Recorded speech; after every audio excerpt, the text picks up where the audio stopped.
Korach and Datan and Aviram are not saying the same thing. This is very important. Datan and Aviram speak in the language of history. You brought us to die. Korach speaks in the language of Kedusha. The whole congregation is holy. Why do you raise yourself over Hashem's congregation? Korach says, for the whole congregation, all of them are holy, and Hashem is among them. Why do you raise yourself over this congregation of Hashem?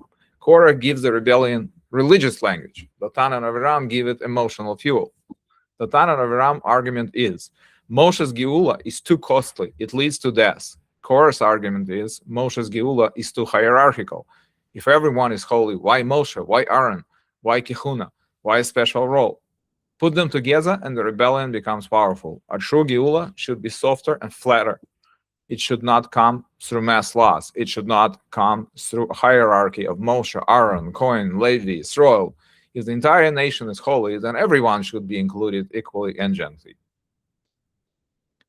Zohar, Kodesh, and Korach does not give us a separate biography of Datan and Aviram, but it gives us the spiritual structure of the rebellion. Aharon is the right side, Chesed. The Levim are the left side, Gevurah.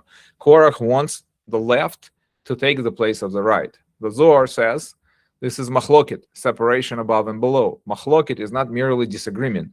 It is a break in shalom. And shalom is one of the names of Hashem. So one who fights shalom is, in the Zohar's language, fighting Hashem himself. Now, return to our Shema Mefarash angle. From the beginning, Datan and Aviram know Moshe's speech carries the power of Hashem's name. But they do not connect Shema Mefarash to Shalom. They connect it to danger. Korach's camp becomes Anshe Shem. In the distorted sense, people around holy name, energy, but using it for self-assertion and division. This is a frightening point. The most dangerous machloket often comes not necessarily as anti-Torah. It sounds very holy. Korach says, everyone is holy. That is true. But he uses a true sentence to attack the structure Hashem created. Datan and Aviram say, Jewish lives matter. That is true. But they use that pain to call Egypt a land flowing with milk and honey, and to accuse Moshe of murder. A true sentence becomes false when it is used against Hashem's will.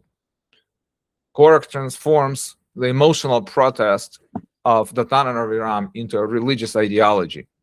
No painful birur, selection, no hierarchy, no Moshe, no Aharon. The Torah's answer will be that Kedusha requires structure and Geulah requires truth. We have now stated in the strongest version of their argument. The next video will show why, from the Torah's perspective, Moshe is still completely right.